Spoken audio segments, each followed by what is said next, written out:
Hello বন্ধুরা, তো শ্রেণিকা শ্রীনিজার নতুন আরেকটি ভিডিওতে জানাই তোমাদের সকলকে স্বাগত। তো শ্রেণিকা শ্রীনিজার মধ্যে শ্রেণিকার একটু শরীরটা খারাপ, কারণ হঠাৎ করে এতটা ঠান্ডা পড়েছে না, যার ফলে ওর একটু হালকা জ্বর এসেছে। জ্বরটা কিন্তু খুব না হলেও যখন হালকা হালকা আসছে তখন কিন্তু ও শুয়ে থাকার চেষ্টা করছে বা অ্যাক্টিভটা কম হয়ে যাচ্ছে। এই যে খেলাধুলা করতে করতে হঠাৎ করে একটু হালকা জ্বর নামছে যখনই, তখনই ও নেতিয়ে পড়ছে।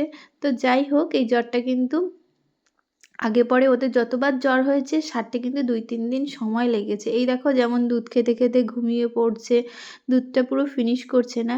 কিন্তু এই সময় ওর বোন ভীষণভাবে সাপোর্ট করছে, ভীষণ ভালোবাসে ওরা একে অপরকে। তোমরা অনেক সময় বলে থাকো যে কেমন গন্ডগোল করে, ওদের কিছু শেখায় না। আরে বাবা, ওরা ছোট বাচ্চা।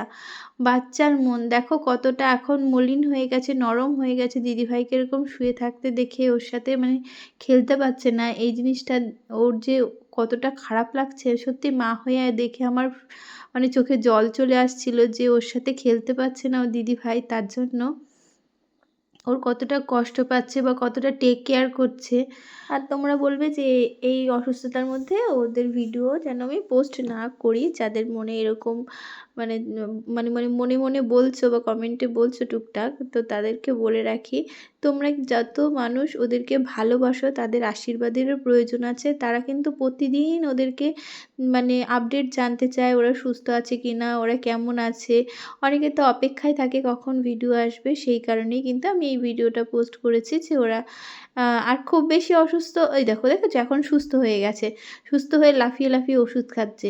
আবার একটু পরে ওষুধ খাওয়ানোর একটু পরে আবার দেখা গেল ১ ঘন্টা পরে আবার জ্বর উঠলো। তো এরকমভাবে জ্বর ওঠানামা করতেই থাকে কিন্তু বাচ্চাদের, আবার আস্তে আস্তে কমেও যায়। এটা আমি জানি যে এই কয়েক ওদের বড় করার একটু অভিজ্ঞতা তো হয়েছে এই ২-৩ বছরের। আর এখন দেখো ব্যায়াম-ট্যায়াম করছে। এই দেখেছো এতক্ষণ শুয়ে নেতিয়ে আছে, আবার একটু খাইয়ে দিয়েছি, ওষুধ খাইয়ে দিয়েছি, আবার একটু চাঙ্গা হয়েছে। আবার খানিকক্ষণ পরে আমি জানি যে আবার নেতিয়ে যাবে, তো জ্বর আসবে, এরকম ২-৩ দিন চলতে থাকবে।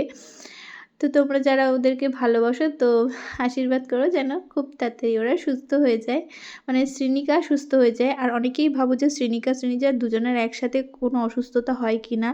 আমার কিন্তু এরকম সমস্যায় পড়তে হয়নি যে দুজনের একসাথে অসুস্থ হয়েছে। তো একজনের কমে যায়, একজনের হয়, কি জানি বাবা এবার কি হবে।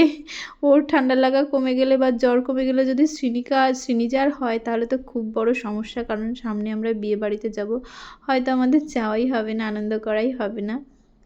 তো বাচ্চা অসুস্থ থাকলে একটা মায়ের উপরে যে কী ঝড় যায় সেই মাটাই জানে। তো দেখা হবে নতুন আরেকটা ভিডিওতে।